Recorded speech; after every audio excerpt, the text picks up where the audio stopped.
질 수밖에 없었던 것은 물리적인 무기지만 또 하나는 바로 이 당시의 지식인들의 외면, 그리고 심지어 일본군의 동참, 같이 토벌하는 것에 대한 문양, 이렇게 표현하고 싶어요. 그래서 이 나무 아래에서 사진 찍고 넘어서 참배하고, 첫 번째 곡에는 이 30만 혁명군 반회대 자주를 외치던 그들이 세상이 이 땅의 분단은 아니라고 하는, 그렇죠? 동의하시죠? 두 주가 지난 이 분단은 아니다. 이분들이 원했던 자주공 외세되죠. 자, 이거 잘 아시는 그림이에요. 강화도 만이상입니다. 앞에는 이보다 28년 뒤에 있었던 이야기를 제가 한 거예요. 왜 우금치가 그렇게 높았냐라고 하는 그 일부분을 들어간 뒤에 다시 28년 전으로 돌아갔습니다. 28년 전 도대체 무슨 일이 있었냐? 1866년 강화도로 돌아온 겁니다. 문명의 차이, 그 벽 앞에서는 강화도. 여러분 교재 3권에 첫 번째 김포 강화도를 제가 썼는데요. 그 중에 첫 번째, 옛날 후판은 이게 없어요. 제가 수정판을, 이걸 세로에서 수정판을 했는데 27쪽 한번 펴보세요.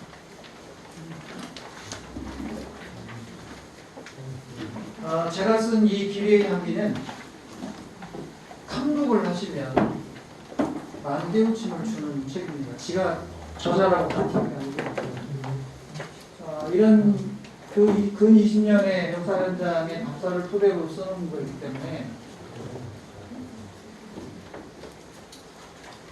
자, 우금치로 연결합니다. 이 곡과 물입니다. 선생님 물 있어요? 네. 물 제가 마셔보세요. 주세요. 네, 괜찮아요. 자, 이 물은 부피와 그람이 같습니다.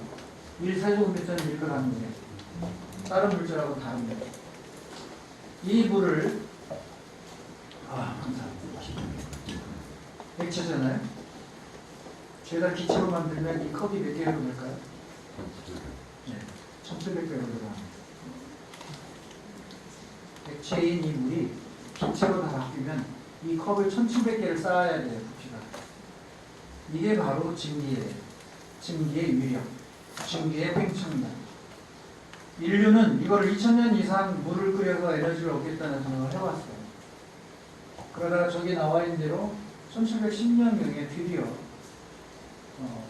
수평운동, 물을 끓여서 그 증기가 밀어내는 압력으로 움직이게 하는 동력, 이게 이제 수직 운동으로 만든 게 저때예요. 우리 숙종 몇 년이라고 했어요? 33년. 그런데 이게 중요한 게 아니라 이게 중요한 거지. 이게 돼야 뭘 해요? 구글리죠. 구글린다는 말 알아요?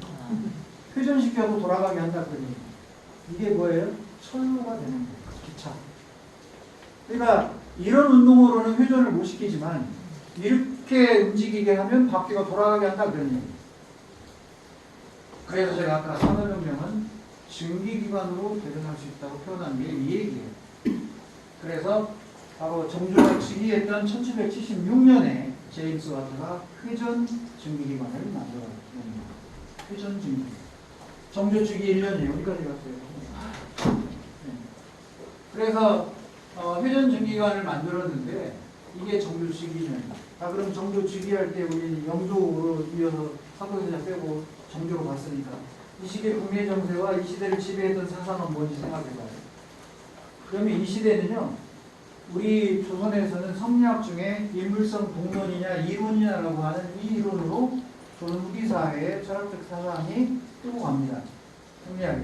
그래서 제가 이 부분을 언급하기 위해서 우리 의병과 독립운동의 사상적 뿌리 부분에서 이 성리학과 이정 척사상을 쭉 오는 걸 연기해드리려고 시간이 없어서 생각하고, 그때 이제 중국에 가서 끝나면 소개하면서 같이 하도록 하겠습니다.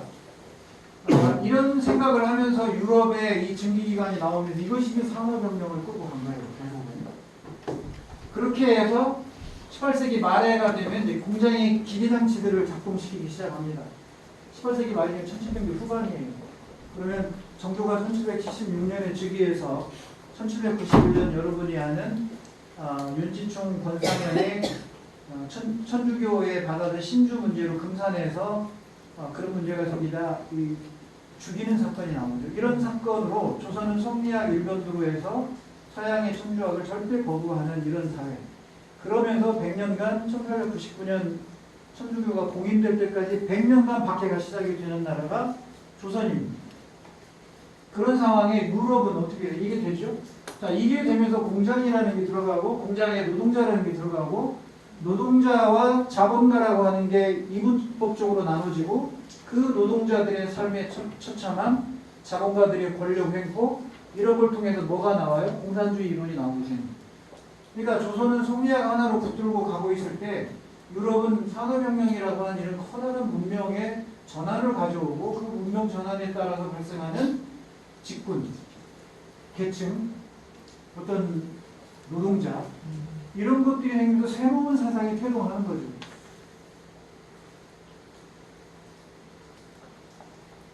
제가 여기에 요걸 이렇게 해놓는 거는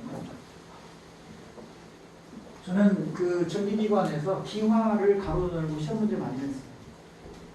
기화. 액체가 기체로 되는 걸 뭐라고 하느냐. 제임스 와트가 전기기관 발명했다고 가르쳤죠. 거기까지. 여기까지. 제가 학생들에게 지도했던 게 여기까지. 바로 교사시죠. 여기 있는 우리 선생님들도 한번 돌아보세요. 선생님들. 저처럼만 하지. 말하는 입장에서 말합니다. 제가 이 전기기관을 얘기하면서 물질의 상태 변화, 액체가 기체로 되고 기체가 액체로 되고 뭐 구체가 기체로 가고 승화 뭐 이런 거 하잖아요. 그런 용어가 중요한 게 아니라 사실은 아이들에게 이것이 우리 인류사에 어떤 영향을 끼쳤는가 그리고 이것이 우리나라에게는 역사 속에서 어떤 영향을 받았는가 그리고 이게 제주도가 뻥뻥 뚫리는 그 일제강점기의 일본의 마지막 최후의 태평양 전쟁과는 어떤 관계가 있는가 이렇게까지 연기해서 갔다고 하면 우리 아이들에게 얼마나 큰 가르침을 줬겠어요. 그런데 딱 여기까지였다 그럽니다. 교사 양성 과정에서도 배워본 바도 없고 사범대학에서 그리고 나와서 독서량도 많지 않았기 때문에 이거를 아이들에게 전할 수도 없어. 지금 생각해보면 교사의 그릇이 교사에 담겨있는 내용이 교사의 마음속에 들어있는 깨달음의 정도에 따라서 우리의 미래 인재들을 좌우하는 게 답이에요. 제가 결론을 다시 제가 학교로 간다면 여기까지 가르칠 겁니다. 그 뒤로 저는 2007년도에 제주도를 수포형제들을 지도형에서 개발을 했고 그리고 강화도로 가서 바레만 유학여행 2008년부터 시작했던 거를 첨성단에 가서 재를 올리기 위해서 올라가서 강화도를 연구하기 시작했고 그러고 나서 2011년도에 남한산성을 갔어요. 강화도와 연결된다는 걸 깨닫고 그래서 2011년부터 남한산성을 연구하기 시작했어요. 그리고 2014년 이때까지만 해도 중국만 돌아다녔어요. 중국만. 용산 문명, 로아 문명, 북경, 여러 이렇게 홍대용 일기 뭐 이런 거 따라 돌아와서 봤더니 우리 전라북도의 동진강, 섬진강, 만경강, 금강이 얼마나 위대한 강인지를 깨달았어요. 그래서 제가 2014년부터 동진강을 연구해서 2019년도에 논문을 내고 책을 내게 됩니다. 멀리가 아니라 가까운 데 깨달음이 있었구나. 강이라고 하는 건 숲을 이해해야 되고 숲을 이해하려면 물이 이해가 되는 거예요. 숲에서 물이 나오는 거예요. 그러면 그 강은 틀이지 흘러가는 건 물이잖아요. 그러면 바다는 소통이고 이 높고 낮은 거에 자연 경사에 흘러가는 이게 소통이구나. 그 소통이 인문학이라고 생각하면 어떻게 해요? 더 높은 자, 더 많이 가진 자, 더 부유한 자가 저 바다의 낮은 자, 못 가진 자 혜택을 못 누리고 불우하게 사는 자 이들에게 내려줘야 됩니다. 강의 소통로라면 인문학은 바로 사람과의 소통로입니다. 책만 읽는 인문학이 아니고 깨달음이죠. 그래서 이런 것들이 다 연결이 되면서 이제 하나로 볼 수 있게 된 거예요. 이렇게 되기까지 너무 세월이 오래 걸렸다. 우리 교육 시스템이 바뀌어야 된다. 이런 식으로 주자들이 볼 수 있는 눈을 길러주는 게 중요하다. 이 얘기의 핵심이 아니고요. 30대 시야라면 제가 50대 시야고 이건 40대의 시야였어요. 지금 제가 60대니까 더 넓게 봐야 되지 않겠어요? 가진 거 더 많이 내놔야 되고 가진 것도 별로 없지만 그래서 강화도는 제가 지금 얘기하고 있는 근대 시기의 초기 맨몸으로 막았었어요. 그죠? 프랑스 초등학생 때 맨몸으로 막았어요. 하얀 옷 입고 저기 증기선 앞에 장렬한 포탄 쪼개지는 파편 쪼개지는 포탄 앞에 우리는 둥근 쇳덩어리 집어넣고 쇳덩어리 쭉 날아가서 맞으면 깨지고 안 맞으면 그만이고 이런 포를 갖고 있었고 우리는 이렇게 화성충에다가 쟁이고 있을 때 저들은 격발충을 이루고 왔고 이 문명의 차이가 아무리 위대한 숭고한 손젤의 정신이라도 어쩔 수 없었다는 얘기예요. 제가 깨달은 바예요. 문명의 이기라고 하는 것이. 그래서 제가 야만이라고 불러줍니다. 근대라고 하는 건 야만이라고 하는 거예요. 그래서 그러면 이제 군산대항 뭐예요? 일제강점기의 상징이에요. 군산대항. 그리고 제주도는 뭐예요? 제국주의의 마지막 상징. 제주도가. 물론 이오지마나 오키나와 이런 곳이 제국주의의 마지막 1945년 6월 25일 날 했던 이 이오지마의 섬 연합군에 함락된 거 그리고 3월 후반부에 함락된 오키나와 20만 명이 승자간 전쟁 그러고 나서 45년 8월 9월에 제주도가 그 마지막 타겟이었거든요. 그러다가 히로시마 나가사키로 떨어지면서 제주도가 피격한 것이 뿐이에요. 그 원폭을 안 했으면 제주도는 다 죽었을 거예요. 오키나와처럼 20만 명 이상. 그래서 우리의 근대화의 시작에 서양과 일본의 침략의 출발지라면 나라가 사라진 뒤에 민초들이 살아내야 하는 공간이고 일제의 수탈의 상징 공간이 군산 내양의 쌀의 도시죠. 쌀의 도시. 수탈의 모든 게 모여드는 곳이고 그러고 나서 1945년 해방될 때 제주도는 태평양 전쟁의 마지막 끝자락이 있었다. 그래서 제가 이거를 유도의 차이지만 결국 시간의 차이로 연결이 되고 근대의 마지막으로 가는 부분이다. 이렇게 접근하고 있는 어딘지 아시겠죠? 우리 손용호 교수님 여기 어딘가요? 규정과 추고 있는데 방송국 쪽 아니니? 강성구가 아니고 강화읍성 고려국입니다. 이거 규장각 규정과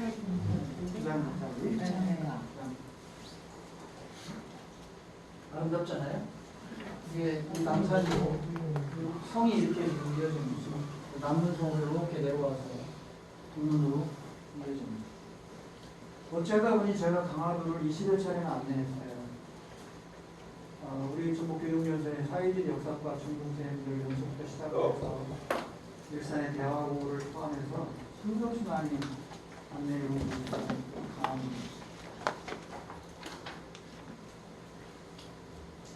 우리는 관광지로 가요.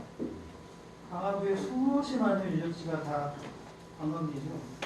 근데 여기 제가 한 말처럼 당시대를 살았던 사람에게는 막아주지 못했고 후대에는 다 관광지로 써요. 일이 막지 못하고 이런 우미한 짓을 그만하자라고 하는 거고 이곳에 불어닥친 야만의 문명 150년이라고 제가 치고 있습니다. 제너럴 서문을 해요.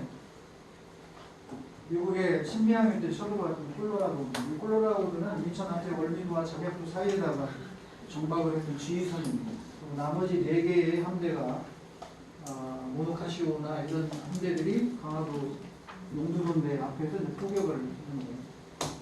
제가 왜 이 사진을 지금 보여준지 아세요? 이거 보라는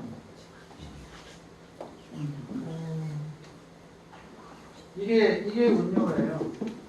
1875년에 200톤도 안 되는 중고 증기선을 수입해다가 미국 페리가 남겨준 전략을 토대로 해서 페리가 왔는데 1871년에 결국 물러갔잖아요, 미국이.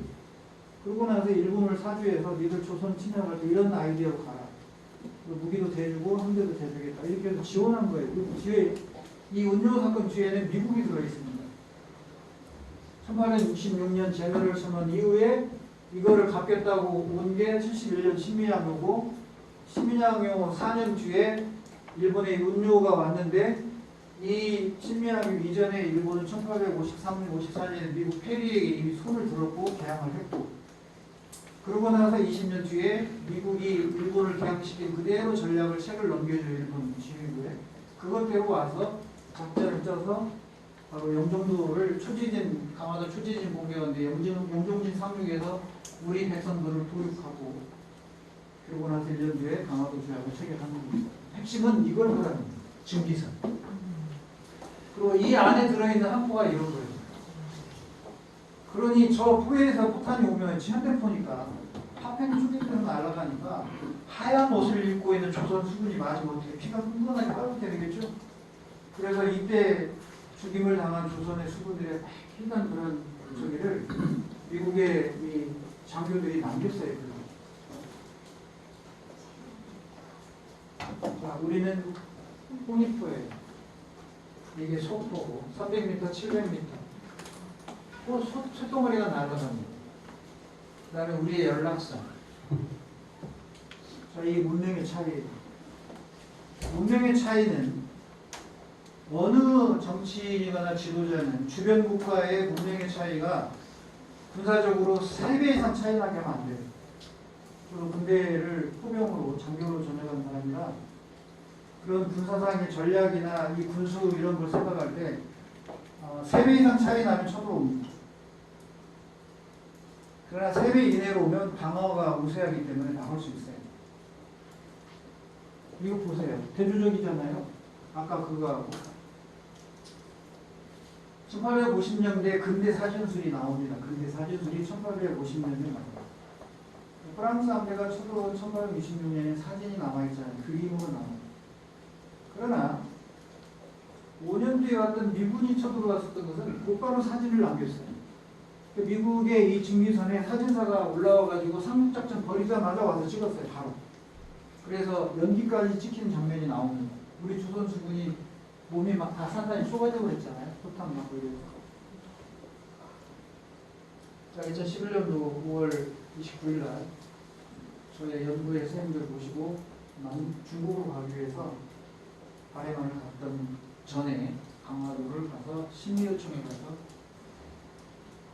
이때 미군들이 상륙작전을 벌이는데 용두도인데 순두목도인데 방성봉 일대에 조선 수군들의 시체를 다 태웠어요. 태워서 했기 때문에 뭐 일부 이렇게 많이 남아있지는 않았을 텐데 그래도 수습해서 7개의 주단을 만들었는데 이것이고 당시 남북전쟁을 승리로 이끌고 끌했던 미국의 함대가 하나의 덕진진 같은데 제가 볼 때는 요즘 올라와서 점령한 사진이에요. 지금 여기 둘레길 걷기 손영호 교수님 아마 여기 둘레길 걷기 하실 텐데 여기 보이죠? 금방 찍은 거예요. 여기만 있잖아요.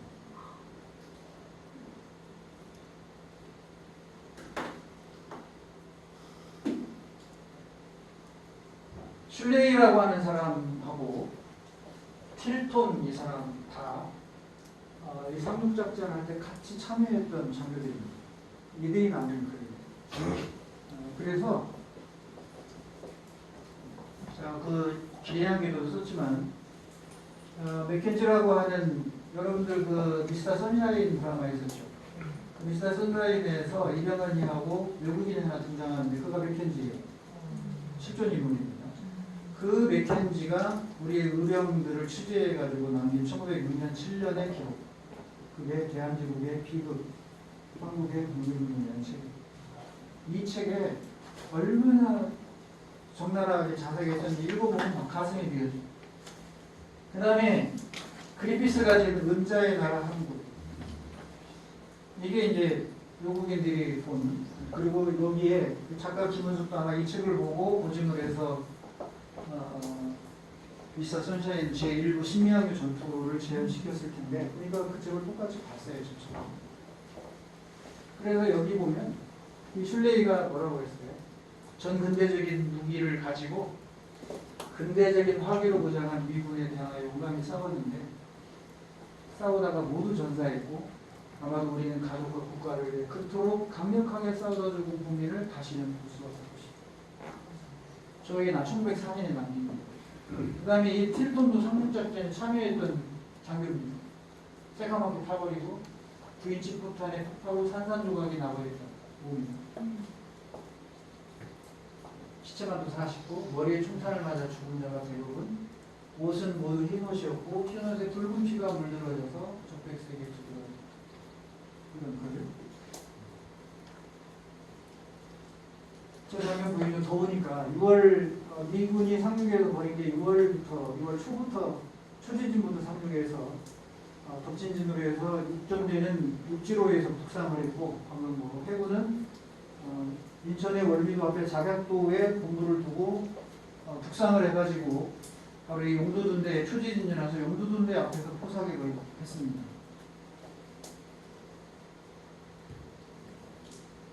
이 부분에서 제가 참 마음이 많이 아팠는데 그토록 짧은 시간에 남북전쟁의 고참들도 일찍이 왜냐하면 남북전쟁이 끝난 지 얼마 안 나고 왔거든요. 1971년이니까 남북전쟁이 1865년부터 시작이 됐을 텐데 거의 얼마나 전투에 경험이 많은 자들이 그런 자들이 훈련되지 않고 전 근대적인 화성총이나 활과 심지어 돌멩이로 싸우는 죽은 수군이었으니 난간에 서서 우리가 돌멩이도 던지고 창과 칼로서 미군을 때립니다. 무기 없는 자들은 흙가루를 집어던져 침략자들에게 뿌렸다. 이게 이사선이 제가 보여드릴 거예요. 그 김은수 작가가 이사선제 일부의 약 5분의 심리학용어를 말없이 전쟁 장면을 묘사하는데 이 장면이 그대로 제목입니다. 똑같이. 이따 제가 보여드릴게요. 그래서 이렇게 표현했어요. 근대화된 문명 앞에서는 아무리 고결한 순절도 무의미한 게 아니고 속절없이 무너져내는. 자, 강화도로 가면 여기가 신미우총이 있고 그 다음에 여기가 어제야 어제수 형제의 쌍충비각이 있고 여기가 손돌목 군대가 있고 용두 군대가 있어요. 용머리처럼 나가는 거. 반대편. 그러니까 우리 조선포는 700m밖에 안 되니까 이렇게 쏘고 이렇게 쏘았어요. 교차 사격으로. 사거리가 안 되니까 700m 넘잖아요. 이쪽에서 쏘고 이쪽에서 쏘서 교집합으로 잡는 거예요. 우리 그 광화도의 해군 방어는 나오는 거 한번 볼까요?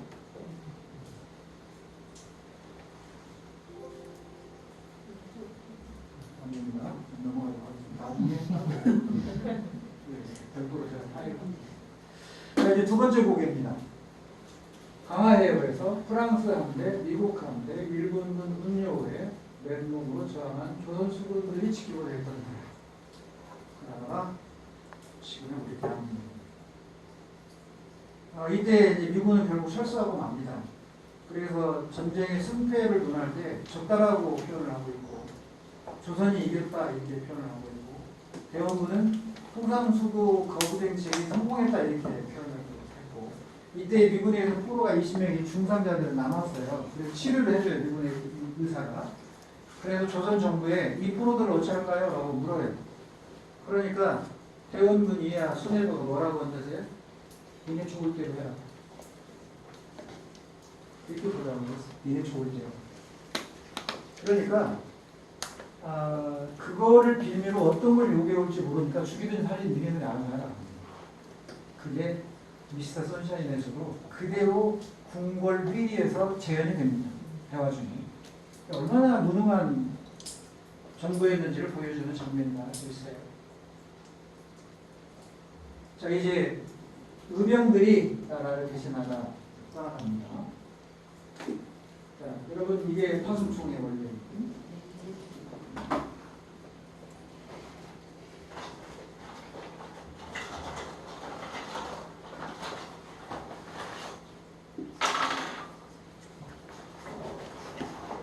이거는 우리 집에 아침에 산보하다 보면 도로변에 밤새 이게 쓰여서 나는 거는 탄피예요. 멧돼지용 산탄 터지는 판에 여기가 터지면서 안에 있는 여러 구슬처럼 생긴 게 터져 나가는 거예요. 그런데 이게 요 뇌관을 만든 일에 나온 것이 1950년대 뇌관으로 다 해요. 그전에는 어떻게 했어요? 총구에다 화약을 넣어. 그리고 화약을 막 넣어요. 쟁여. 그리고 탄화를 집어넣어. 이게 의병들이 갖고 있는 총이에요. 그 탄화를 집어넣어서 이 탄 속에다 그냥 꽉 쟁여. 그러고 나서 밖에서 심지에 여기에 뇌격이라고 하는 데가 있는데 여기를 갖다 붙이면 얘가 불을 붙고 여기가 타가지고 안에 들어가요. 들어가면 안에 있는 이 화약을 태워. 그 화약이 타면서 압력을 밀어내면 이 탄알이 날아가요. 그래서 보세요. 여기 심지 불대겨 붙이고 딱 붙으면 이게 나가는 거죠.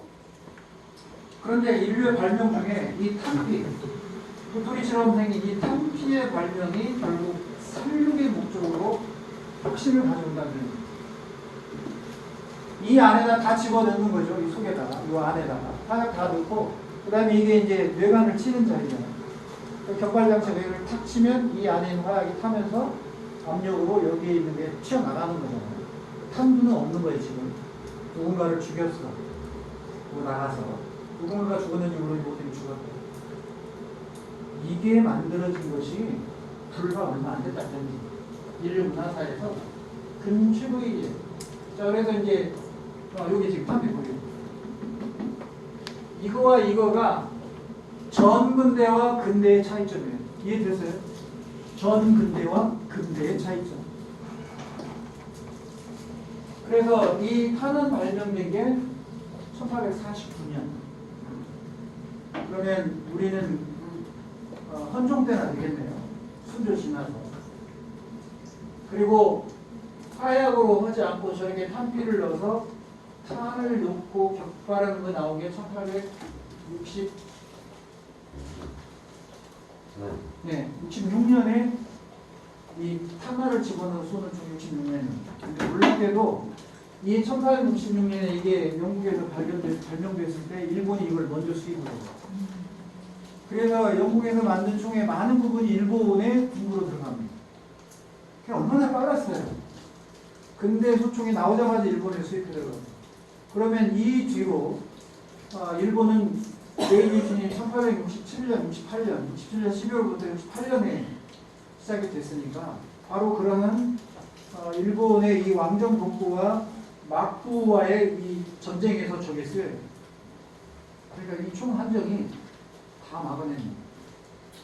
마찬가지 우리 의병, 동학혁명군, 물론 조선의 광부는 일부 신식 무기를 갖고 있었지만 이런 무기로 저런 신총을 대항한다는 건 말이 안 되는 거예요.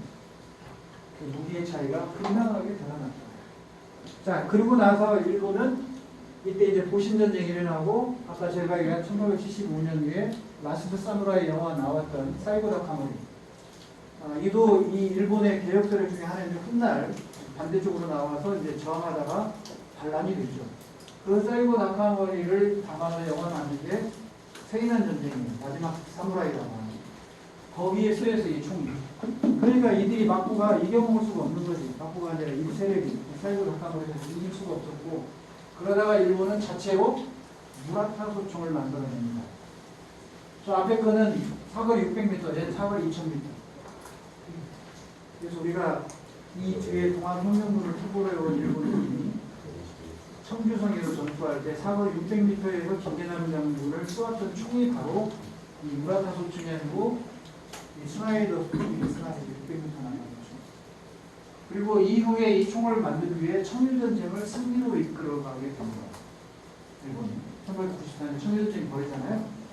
남쪽은 우리 동학혁명군을 막기 위해서 후기 보병 19대대가 내려와서 동학군을 전담하고, 북쪽으로는 일본군 주력부대가 저 무라타 소총으로 무장해서 천안의 성안 전투를 유치해서 평양성으로 해서 압록강을 건너서 요동반도를 거쳐서 계속 묘하로 몰아붙이는 이 전쟁에는 저 무라타 소총을 쓰는 거예요. 그리고 이에 대항해서 소련은 바로 이 모신나강이라는 새로운 총을 만들어냅니다. 다음 한번 볼까요?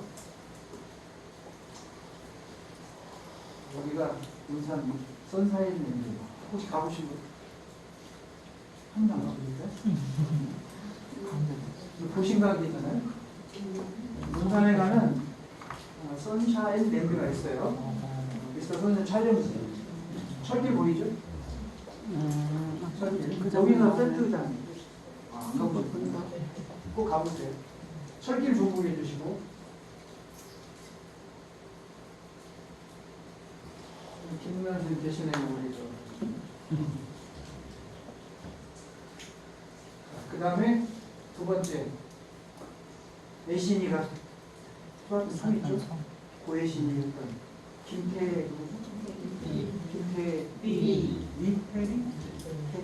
했던 총이 나옵니다. 저 장식해놨어요. 이게 소련제입니다. 소련도 이렇게 근대 무기를 만들었어요. 1991년에 보신나라 총을 만들었어요. 제가 그 고해신이 가지고 다녔던 적용총이 바로 이거. 그래서 이 모신나강 총하고 일본의 무라타소 총하고 대결을 벌인 게 뭐다? 노일전입니다. 조선은 이 틈에서 이런 무기를 만져보긴 하겠어요. 얘들이 한물간 총들, 구식 총들, 그나마 근대 총인데 스나이드 필터 같은 쓰고 남아서 고장난 거 이런 것들을 청나라는 일본이 조선에 제공을 했어요. 그래서 그 총으로 뭐를 했냐? 별기군.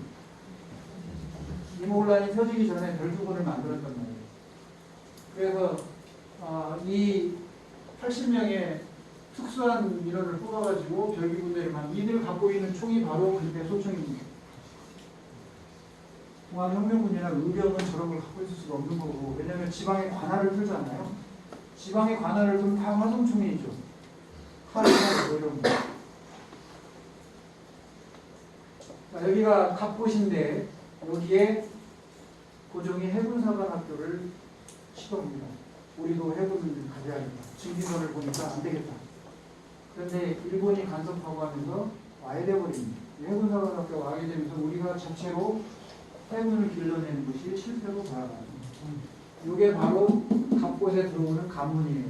여기 때는 이제 기포에 문수산성이 있는 거고 건너편에.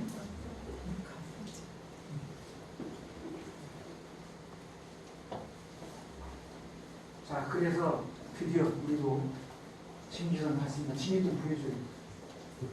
우리나라 최초로 일본에서 우리가 양모를. 그런데 원래는 물건 날르는 배를 개조해가지고 일본이 비싸게 팔아먹은 당한 거.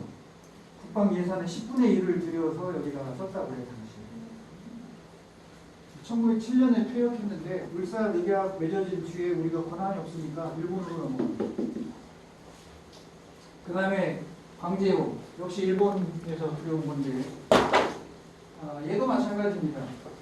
1904년 12월 20일 날 인수를 받았지만 이미 이때 너일 전쟁이 벌어지면서 우리나라를 일본이 마음대로 사용하게 하고 이런 협약을 맺어요. 그러다 보니까 결국은 나중에 일본의 훈련선으로 넘어가고